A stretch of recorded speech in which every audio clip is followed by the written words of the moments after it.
बर' हारि हिसाबै जों दिनै सतबांसालानि जों बावा जायफ्रा जेलाव दङ जों बावा जायफ्रा दिनै जोंनिफ्राय मुंख्लं जानानै थाबाय जों बावा जायफ्रा दिनै गोमानानै थालांबाय जों मिथिया बहा दं जों बावा जाय आइजोफ्रा जिनाहारि खालामजाबाय जों बावा बर' हारिनि मोनथायनि थाखाय जायफ्रा पुलिस आर्मिजों बुख्रुब जाबाय न' बां सिफायनानै जाबाय जों बावा बिनिखाय जों खौसे जाफिनदों आफा इसोरा जोंखौ बोर होथों दैदेनलांथों जों जाहाथे गासैखौबो मान सनमान खालामनानै आवगायलांनो हायो बेखौनो आङो बोरसा खालामबाय जोंनि गोदान राजखान्थि हान्जाखौ फोसावनो थाखाय खुंनाय बे मेलखौ दैदेनलांनाय मानगोनां दैदेनगिरि आरो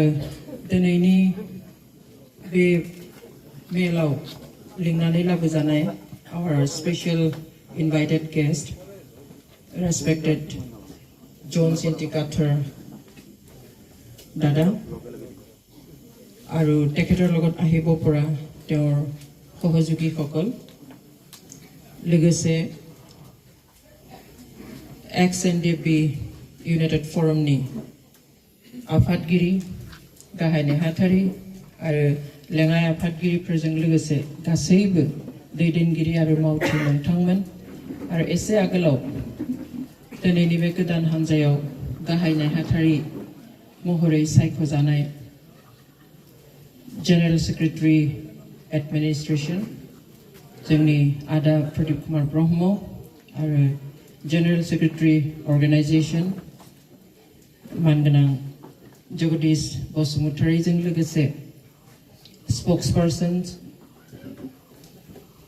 Banso Deimari आरो जाकिर हुसैन प्रामाणिक आरो गासैबो सायख'जानाय सोद्रोमा नोंथांमोन गिबियावनो आं नोंथांमोननो बयनोबो आंनि गोरबोनिफ्राय गाहाम हामलायनाय बावहरबाय आरो बेयाव बर' हारिखौ मोजां मोननानै अननानै सिबिनो लुबैनानै दाब दाब जायगानिफ्राय गोबां बाधा थासेयावबो गोनो गोथो जासेयावबो खारदावबायनानै बे थिं थिं सान्दुङाव गोजान गोजान जायगानिफ्राय उखैहाबनानैब्लाबो नुजाथिफैनायनि थाखाय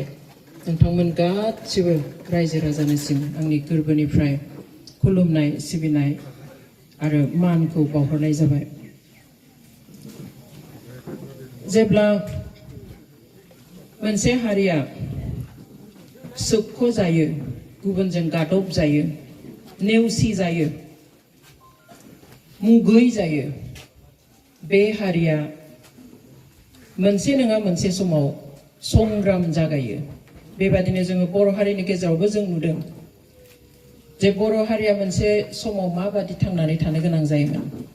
जों गावजों गावनो सिनायलायामोन जों ओरैबायदि अबस्थायाव थायोमोन बहाबा सोर खारनाय जिनिस दङ जों बेखौ नुफेरामोन सोर मा मन्थ्रि थायो जों बेखौबो मिन्थिफेरामोन जों गामिफ्राव ब्रिटिशनि दिनाव लुनानै गालांनाय बायनानै थानाय काटनि दालांनि बादै जों जेबो नुफेरामोन जों सासेबो मन्थ्रि जोंनि जायगाफ्राव थांनाय नुफेरामोन बिसोरनि नामफोरबो मिन्थियामोन आरो जोंखौ मानसि हिसाबैबो बाहायामोन ओरैबायदि गादबनानै नासयनानै सोबख'नानै दोनोमोन जे जोंनि मोन्थायफोरनिफ्राय जोंखौ गोजानाव लाखिनानै दोनोमोन थ' बेबादि समाव बर'नि गेजेराव गुबुन गुबुन समाव संग्राम उजियो जे गावनि मोन्थायनि थाखाय खर' दैखांनानै मान सन्मानजों हारि हिसाबै बे बुहुमाव थांना थानो मोननायनि जि मोन्थाय बे मोन्थायनि थाखाय बर' हारिया गुबुन गुबुन समाव संग्राम खालामबोदों आरो बेबादिनो बयनिख्रुइ लावसिन समनि थाखाय संग्राम खालामनायखौ जों नुदों जे national democratic front of Boroland बिथांमोना ओरैबायदि गिलु बालु मोनसे संग्राम जागायजेननानै बर'नि मादाव हयथ' जोङो बे आसाम रायजोआव जों नायोब्ला नुगोन बयनिख्रुइ बांसिन गोलाव समनि थाखाय संग्राम खालामनाय सोमावसारनाय हान्जायानो जाबाय एनडिएफबि एबा national democratic front of Boroland आं बे सुबिदायावनो बिथांमोनखौ साबायखर बावनो लुबैयो दिनै बिथांमोना जि संग्राम आरम्भ खालामनाय बे समावहाय गोबाङा बुंदोंमोन जेबो गैया बिसोरो मोजोमसेल'सो सोरबाया बुंदों 50 जनल' माबा लायनो फैसा खांग्रा हान्जा सोरबाया बुङो माबा गुन्दा पार्टी क्लाबसो बिसोरो बेफोरबायदि बायदिसिना बुङोमोन नाथाय लासै लासै लासै नुबाय बिथांमोननि नाजानाय बावसोमनाय नांसोमनाय जि कजखौ लानानै जि रिजनखौ जि जाहोनखौ लानानै नांनाय बेखौ लासै लासै लासै नुबाय नुनानै सोरखारनि नोजोरावबो फैबाय बेनिफ्राय लासै लासै बेखौ मिन्थिबाय जे नङा बे एनडिएफबि हाथियार हमनाय बे सेंग्राफ्रा बिसोरो गावनि रंजानायनि थाखाय हाथियार लायाखै गावनि उदैखौ सुफुंनो थाखाय बिथांमोना संग्राम खालामाखै नाथाय गावनि हारिनि मोननांगौ मोनथायफोरनि थाखायसो बिथांमोना जुजिदों उपाय गैया गोबां थै बोहैनाय जिउ गोमानायनि उनाव सुप्रिम सेक्रिफाइस खालामनायनि उनाव जों नुबाय जे सोरखारा नोजोर होबाय सोरखारा सिक्रिटि होबाय एनडिएफबिनि नांनायखौ सोरखारा रिकगनिशन होबाय बाध्य जाबाय सावरायनो थाखाय लिंनो सोरखारा बुजिबाय जे बिसोरो ओरैनो हाथियार लानानै मानसि बुथारनो मानसि बुग्लुंनो थाखाय दायाखै नाथाय बर' हारिहा माबा मोनसे जेंना दं मारथारो आरो बे जेंनाखौ एड्रेस खालामनानैसो बे जेंनाखौ सुफुंनो थाखायसो बिथांमोना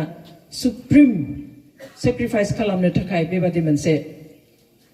हाथियारनि जेखौ जों साननोबो हायामोन हाथियारनि दावहा होदों बेवहाय बिसोरखौ जोङो इगनर खालामजाया जोंनिफ्रा गोबाङा जोंनि गेजेरावसो बुंबावलायो बिसोरो ओरैनो मानसि खावनाय मानसि बुथारग्रा ओरैनो नांनाय होननानै असान्ति खालामग्रा हान्जानानै नाथाय भारत सरकारा बेखौ बुजिबाय जे नङा एनडिएफबिआ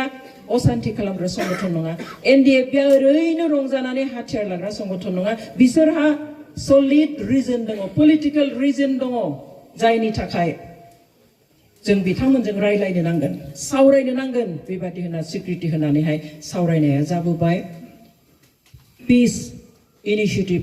लानाय जाबाय पिस प्रसेस स्टार्ट खालामनाय जाबाय फर्मेलि भारत सरकारा दरमहा होलायलायनानै इन्टारल'किउटर एपइन्टमेन्ट होबाय सावरायजेननाय जाबाय बेनि उनावहाय सिजफायार जाबाय दावहा दोनथ'नाय जाबाय मोननैबो फागोनिफ्राय सोरखारनिफ्रायबो आरो एनडिएफबिनिफ्रायबो बेबादि गोलाव सावराय 2020 लास्ट 2020 मायथाइयावहाय मोनसे पिस एकर्ड जाबाय गिबियाव बयबो एकर्ड उनाव बयबो रियलाइज खालामबाय it was a peace accord सान्थिनि गोजोननि गोरोबथा नाथाय जों नुबाय बेयो मुङावनो थालांबाय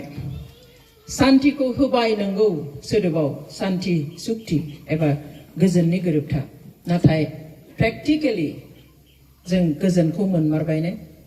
बिटिसिनि रायजो राजाया गोजोनखौ मोनमारबायने मोनदों माखासेया नाथाय एज ए होल गासैबो मोनबायना मोननायब्ला हयथ' दिनै जों आरो बेयावहाय गसंफिननो गोनां जानाय नङामोन मोननायब्ला हयथ' नोंथांमोना दिनै बेयावहाय बादा होजासेयावबो मिटिं जिरायनो मोना होनजासेयावबो हयथ' नोंथांमोना फैनो गोनां जानाय नङामोन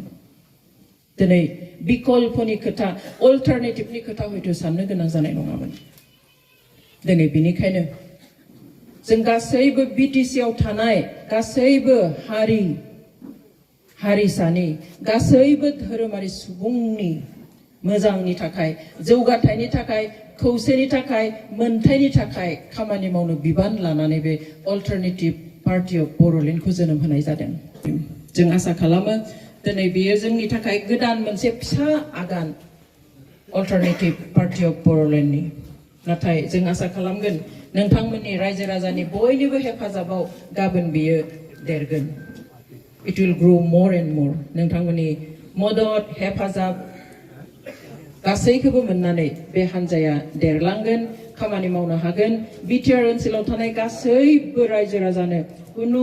दोलो धोरोम हारि बेफोरखौ नायालासिनो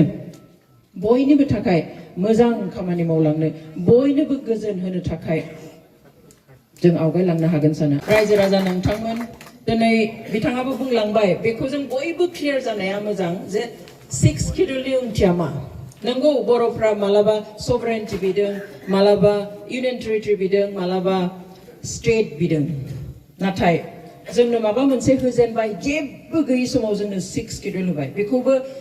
प्लेन्स ट्राइबेल बे हायेनाव थानाय ट्राइबेलफोरनो बेखौ होनो मोना स्टिल गभर्नमेन्टआ बेखौ मा खालामखो आमेन्डमेन्ट कनस्टिटिउसन आमेन्डमेन्ट खालामनानै होबाय बिनि ओंथिया जाबाय जों गावखौनो गाव खुंनो मोननाय बेबस्था नाथाय दिनै जों गावखौनो गाव खुंनो मोनोना दिनै जोंहा लामा दालांल' जाबानो जाया लामा दालां मोननानै जुदि जोङो हान्थु खारै खारै थानांगौब्ला आखाइ खबजब सोरखौबा ओरैनो जोङो मोजां मोनहोनो मानो बिदिहाय जुदि जों थानांगौब्ला बे जोंनि थाखाय उदांथि नङा जोंनि मोननायखौ बुजाया दिनै जों मा नुयो जोंनो बिटिसि होननाय हाखौ होबाय बिटिआर हाखौ होबाय बिटिएडि बे ओनसोलखौ होबाय मोनसे सोरखार होबाय बिटिसि नाथाय गासैबो गुबुननिफ्राय सालायहरजोबो दिनै जोंनो लायनो बहाबा हा सिख्लाबसे होनानै न' लुना होबाय नाथाय न'नि बिगोमाया बे हानि बिगोमाया जुदि गावनि न'खौ बे हायाव बोरै लुगोन खथानैनि लुगोन ना खथाथामनि लुगोन मा गाबनि रं होगोन गेटखौ सानजा खालामगोन ना साहा खालामगोन बेखौबो जुदि गोजौनिफ्रायसो बुंहरोब्ला होग्रायासो जे आंनि उनथिं थानाय बारियाव आङो कबि गायनो मोनगोन ना आं टमेट' गायनो मोनगोन ना आं थास' गायनो मोनगोन बेखौबो जुदि सोर बे होग्रायासो बुंहरोब्ला मा होनाय जाखो बेलाय मा मोनखो जों सोरनिबा जोंखौ जाहोगोन होननानै मोनजादों होननानै जोंनो न' होदों होननानै लामा होदों होननानै जों हान्थु खाराय खाराय थांनानै थायोब्ला जों हारि हिसाबै थांनानै थानो हागोन नामा हाया जों हान्थु खारिनानै थांना थानो लुबैया जों बे बुहुमाव खर' दैखांनानै गेदेर बर' हारि हिसाबै जों थांना थानो लुबैयो we want to live in this world with dignity and honor with high health जों खर' दैखांनानै मान सन्मानजों जाथि हिसाबै थांनानै थानो लुबैयो ओरैनो मोना बेखाय ओरैनो मोनाखैखाय ओरैनो मोनि जिउ होनानै सुप्रिम सेक्रिफाइस खालामनानै खस्थ' खालामनानै सोरबा जिनाहारि खालामजानानै सोरबा जेलाव थानांनानै सोरबाया जिउ होनांनानै मोननाय जोंनि जि हा जोंनि जि बेबस्था जोंनि बे जि मोननाय बे एरियाखौ जोङो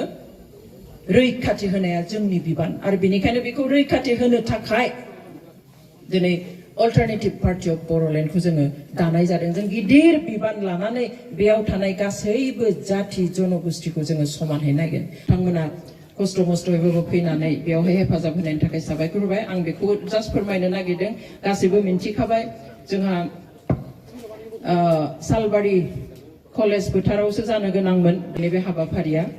गोबां जायगानिफ्राय मानसिया फैनो नागिरनायफ्रा गारि गुरा बन्द खालामनो गोनां जाबाय खारन हरखाब मैया हरावहाय पारमिसन होआ होननानै पेन्डेल सेन्डेल लुनायफोरखौ बोख्लायजोब्बाय साउन्ड सिस्टेमफोरखौ लांनानै पुलिस थानाव सोनानै दोनहैजोब्बाय नाथाय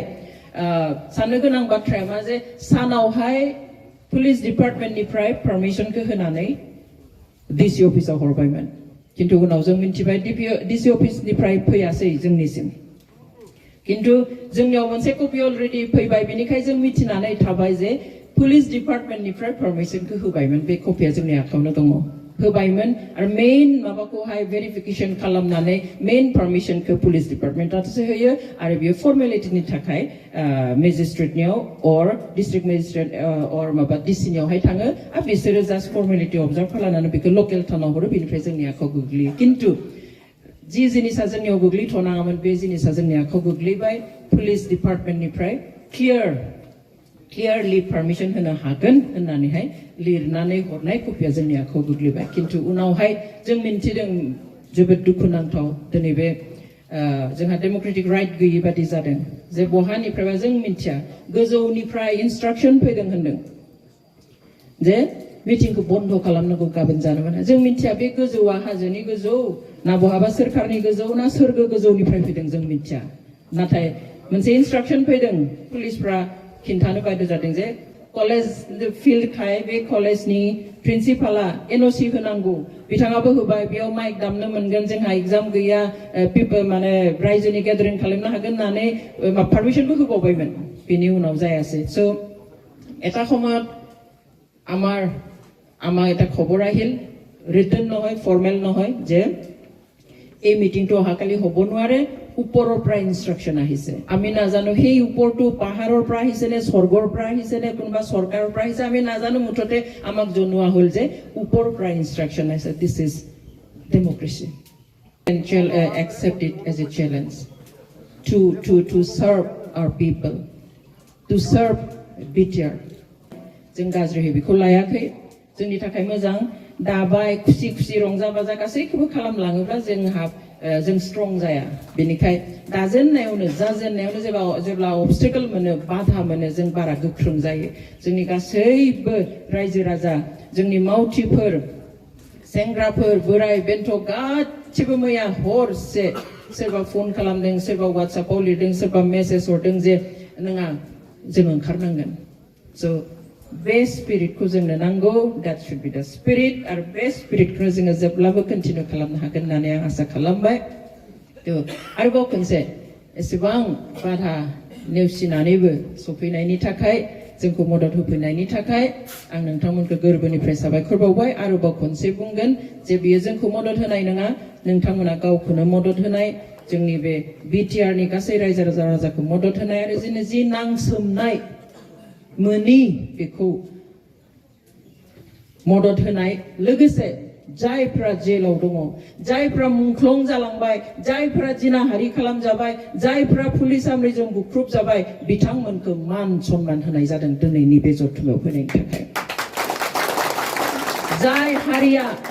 हारिनि थाखाय खालामनाय सेक्रिफाइस नागारसारनायखौ गोसोआव लाखिया बे हारिया मालाबाबो थांनानै थाया बेवहाय जों बर' हारि हिसाबै जों दिनै सतबांसालानि जों बावा जायफ्रा जेलाव दङ जों बावा जायफ्रा दिनै जोंनिफ्राय मुंख्लं जानानै थाबाय जों बावा जायफ्रा दिनै गोमानानै थालांबाय जों मिथिया बहा दं जों बावा जाय आइजोफ्रा जिनाहारि खालामजाबाय जों बावा बर' हारिनि मोनथायनि थाखाय जायफ्रा पुलिस आर्मिजों बुख्रुब जाबाय न' बां सिफायनानै जाबाय जों बावा बेनिखाय जों खौसे जाफिनदों आफा इसोरा जोंखौ बोर होथों दैदेनलांथों जों जाहाथे गासैखौबो मान सनमान खालामनानै आवगायलांनो हायो बेखौनो आङो बोरसा खालामबाय बयनिबो बोर बिनानै आंनि बिबुंथिखौ एसेयावनो फोजोबबाय गोजोन्थों